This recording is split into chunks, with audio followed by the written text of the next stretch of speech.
Joyce. Ahora sí, vamos a conversar sobre los derechos y deberes laborales, tanto del lado del empleador como del empleado. Y para eso están con nosotros Jorge Guevara y Luis Serrano de la Superintendencia Nacional de Fiscalización Laboral. Bienvenidos. ¿Qué tal, Julián? ¿Cómo nuevamente. estás? Buenas tardes. Nuevamente por acá. Bienvenidos nuevamente. Ahora sí, vamos a comenzar, si quieren, por los derechos o deberes del empleado. Comenzamos con el trabajador, ¿sí? Ok. Bueno, el trabajador definitivamente tiene tanto derechos como obligaciones. Ajá. El derecho que tiene el trabajador es básicamente a recibir beneficios sociales. Sí. ¿Cierto? Estar en planilla dentro de las 24 horas, que el empleador pague el seguro social y que evidentemente cumple una jornada máxima de 8 o 48 horas a la semana. Son derechos inherentes al trabajador por el simplemente hecho de estar en planilla con todos los beneficios laborales. Ok, esos son los derechos. Como derechos laborales los principales, en todo caso. Los principales. ¿Y los deberes? Bueno, deber de, obviamente, por ejemplo, guardar confidencialidad en la empresa, llegar temprano, ¿no? Por eso muchas empresas tienen un reglamento interno de trabajo, reglamento en el cual no todas las empresas están obligadas, pero en principio tienes que cumplir las disposiciones que tiene el empleador. Cabe indicar que en un contrato de trabajo, que es un acuerdo de voluntades, ambas partes se someten, ¿no?, a ciertas condiciones. Yo como trabajador acepto las condiciones que tú me pones y tú obviamente me obligas a tener un horario de trabajo, me obligas a desarrollar una actividad laboral para la cual me estás contratando y tú como empleador me tienes que pagar una remuneración. Claro, ¿y qué pasa si no cumple? Si el empleado no cumple alguna de estas condiciones. Claro. En esa parte, Julián, el servicio inspectivo a través de SUNAFIL justamente acoge las solicitudes, en este caso tanto individualmente de los trabajadores que hayan sido vulnerados en algún derecho laboral y también de las organizaciones sindicales. A raíz de esto se origina una inspección laboral por personal especializado en la materia y puede derivar en una sanción al empleador que incumple luego de un procedimiento de requerimiento. Al empleador, pero ¿y el empleado que incumple, digamos, qué pasa? Por ejemplo, uno tiene el derecho o sea, tiene el deber de trabajar, de las horas de trabajo, estar atento a su trabajo. Claro. ¿Qué pasa si no está atento, si no cumple como corresponde a su trabajo, si está en el Facebook, por ejemplo, y se lo detecta que el empleado no está todas sus horas trabajando? En este caso, el empleador tendría también la facultad de ejercer su poder de dirección, es decir, aquel poder para poder pedirle a este trabajador que corrija su conducta. E incluso podría llegar a una sanción que es la amonestación, que puede ser verbal, escrita, una carta de preaviso e inclusive la desvinculación del puesto de trabajo. Ojo, Julián, que es importante recalcar que el hecho de que un trabajador esté en planilla no significa que sea, pues, un trabajador intocable. Claro. ¿Cierto? Todos los trabajadores tenemos obligaciones. Y una de las obligaciones es trabajar para la cual me han contratado y recibo una remuneración. Si yo estoy todo el día en el Face, en el celular, o veo de repente páginas prohibidas para adultos, obviamente puedo ser sujeto a una sanción. Y la sanción puede llegar incluso, como lo dice Luis, hasta la desvinculación. Obviamente hay un procedimiento. La norma establece, por ejemplo, que yo como empleador, si detecto ciertas faltas en tu persona, te comunico con un memorándum o te puedo incluso llegar una carta de preaviso de despido. Después de 6 días, tú tienes el plazo para contestar este plazo y obviamente te puedo dar por despedido y simplemente te desvinculo por falta grave. Ah, sí, porque es verdad que hay empleados que quizás que tienen 20 años en una empresa y dicen mejor, que me despidan mejor por todo lo que me tienen que pagar por los 20 años que tengo en planilla. Y empieza a incumplir porque se siente que es intocable y que si lo despiden le van a tener que... Es que cree que de alguna manera, incumpliendo las normas, lo van a desvincular, pero lo que están desvinculando es una falta del propio trabajador. Y en ese caso, no pierde derechos laborales, pero sí no les van a pagar la indemnización por despido arbitrario.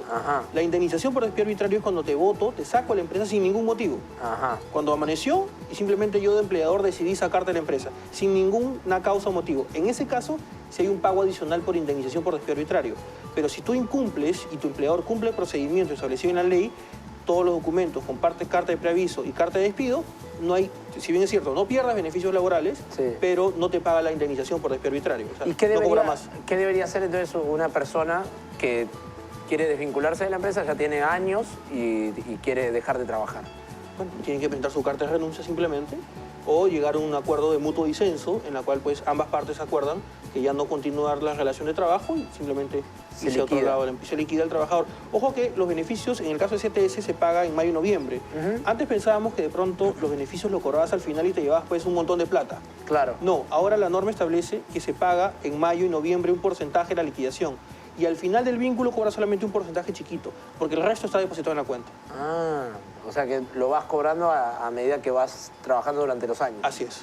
Perfecto. ¿Y cuáles son las multas, más o menos? Bueno, las multas están clasificadas en infracciones leves, infracciones graves y infracciones muy graves. Para el empleado. Para el empleador, básicamente. Las multas son para el empleador, no para el empleado. Sí, para el empleador. Entonces, ahora pasemos a hablar de derechos y deberes del empleador. Ok. ¿Sí? ¿Cuáles son los derechos, cuáles son las obligaciones que tiene el empleador? Básicamente, en lo que es a derechos, el empleador tiene 3 poderes importantísimos. Es la facultad de dirección, que es decirle al trabajador qué hacer, cuándo hacer y cómo desarrollar su trabajo, dentro, obviamente, del parámetro que señala un contrato de trabajo. Y en cuanto a las obligaciones, básicamente es cumplir con los beneficios sociales, el pago de la remuneración de manera oportuna y las normas de derechos fundamentales y seguridad y salud en el trabajo, ¿no? Así es. Lo que sucede es que hay obligaciones del empleador documentarias y para los trabajadores. Los documentos, por ejemplo, que debe tener un empleador sí o sí, es el registro de control de asistencia. Ajá. Un documento puede ser un formato digital, físico, que donde yo como trabajador registro mi entrada y mi salida y mis horas extras. Claro. Obligatorio de todo empleador. Ajá. ¿Ok? Sea una microempresa o una gran empresa, debe tener un registro de control de asistencia. Normalmente tenemos un marcador digital donde todo el mundo marca su entrada y su salida. Claro. Por ejemplo, otra obligación que debe tener el empleador es registrar a sus trabajadores en planilla dentro de las 24 horas. Yo como trabajador, tú me contratas y hoy tienes hasta las 12 de la noche para ponerme en planilla. Ajá. Después, por ejemplo, empresas que tengan con más de 100 trabajadores la obligación de tener un reglamento interno de trabajo, Claro. en donde se establecen las pautas, las sanciones. En este caso podrías condicionar que si ellos ingresan a páginas de adultos o ingresan a páginas prohibidas, puede sancionar a los Para una trabajadores. sanción. Así es. Otra obligación, por ejemplo, del empleador es tener un reglamento de seguridad y salud en el trabajo cuando cuenten con más de 20 trabajadores. Entonces, Claro. son ciertas obligaciones documentarias, pero para con los trabajadores también hay otras obligaciones, que es, como ya lo dijo Luis, pagar los beneficios sociales, gratificaciones, vacaciones, CTS, dentro del plazo que establece la propia ley y evidentemente cumplir con esto, porque si no, evidentemente va a ser sancionado. Claro, y siempre es importante leer los contratos, porque muchos no leen el contrato por la emoción de conseguir el trabajo o lo que sea, y hay contratos que están incluso hasta fuera de la ley, ¿no? Claro, evidentemente, ¿no? Que te quitan el derecho a trabajos futuros o cosas que no incumplen. A veces Ahí- asesorarse con algún abogado. Claro. Sí. Y ahí justamente cumple un papel importante la inspección, porque en virtud de las facultades que tiene el servicio inspectivo, a solicitud, en este caso de las partes o de oficio, va a vigilar justamente el cumplimiento de las normas laborales, ¿no? O de un contrato de trabajo, o de que haya respeto, pues, a los derechos fundamentales, ¿no? Así es. Entonces, Perfecto. la inspección de trabajo, que es un servicio gratuito, tiene ese papel. Igualmente, por parte del empleador, puede solicitar el empleador también la orientación o asistencia técnica. O Claro. en caso incluso de una huelga, también el empleador podría solicitar a SUNAFIL para que se verifique una paralización, una verificación de hechos. Entonces, Perfecto. de ambos lados tiene la posibilidad de que el servicio inspectivo pueda fiscalizar o revisar la situación laboral. Y la gente que quiera saber más o leer información sobre la superintendencia, ¿tiene Sí, algún lugar claro. para...? Bueno, yo los invito a visitar la página web de SUNAFIL, www.sunafil.gov.pe, y si tienen alguna consulta también, Julián, pueden hacerlo a consultas@sunafil.gov.pe. Perfecto, tantos empleados como empleadores, Igual. cualquier duda que La tengan se puede balanza comunicar. está equilibrada para todos. Perfecto. Bueno, muchas gracias a Gracias a ustedes ustedes. por estar con nosotros. Otra vez nos quedó clarísimo el tema. Yo quiero agradecerle a Easy Taxi.